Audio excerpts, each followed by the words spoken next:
तो क्या ये 400 पार का शंखनाद है?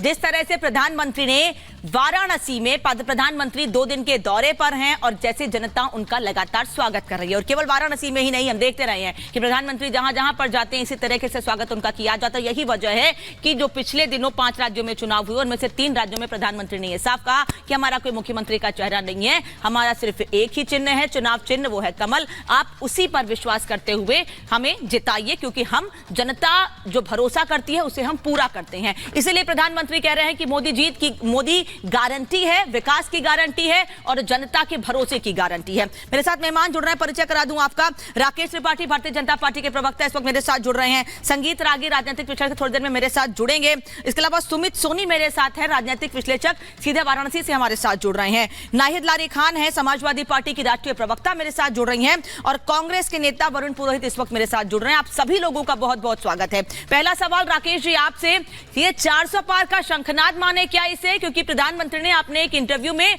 उत्तर प्रदेश की पार्टी, उत्तर प्रदेश के पूर्व मुख्यमंत्री अखिलेश यादव का नाम लेकर कहा कि उनको हमेशा तिनके की जरूरत पड़ती है। तो क्या उसी के आधार पर प्रधानमंत्री वाराणसी पहुंचे और ये बता रहे हैं कि कैसे जनता ने हम पर भरोसा किया है इसके पहले और अब भरोसा हमने पूरा किया है?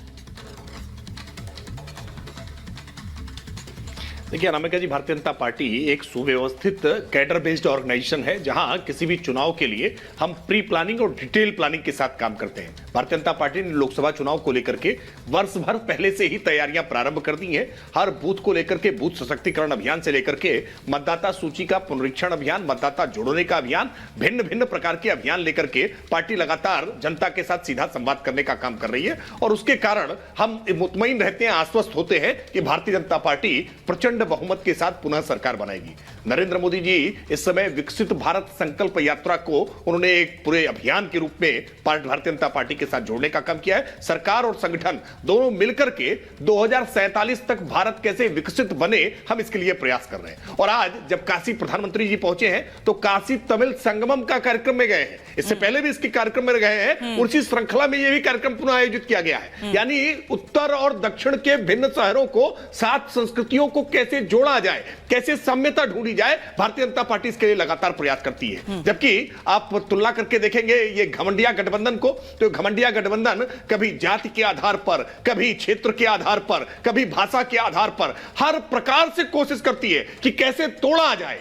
लगातार जाति को लेकर के, जातिगत जनगणना को लेकर के जहर बोने का काम समाज में ये कर रहे थे। और अखिलेश यादव जी के लिए विशेष तौर पर कहूंगा, 2012 में मुलायम सिंह यादव जी ने बड़े परिश्रम करके समाजवादी पार्टी को सत्ता में लेकर आए थे और बड़े अरमानों के साथ उस सत्ता को अखिलेश यादव जी को सौंप दिया था। जब से अखिलेश यादव जी ने कमान संभाली, 2014 का चुनाव, 2017 का चुनाव, 2019 का चुनाव, 2022 का चुनाव, निकाय के चुनाव, पंचायत के चुनाव, उपचुनाव लगातार पराजित हुए हैं। लगातार मध्य प्रदेश में 1 सीट थी, आज वो भी सीट नहीं रह गई। यानी अखिलेश यादव जी ने जब से विरासत से सियासत अपने हाथ में ली है, तब से लगातार पार्टी को गर्दिश में डालने का काम किया है। बिना सहयोग के, बिना बैसाखी के, बिना गठबंधन के चुनाव ही नहीं लड़ सकते, क्षमता ही नहीं है।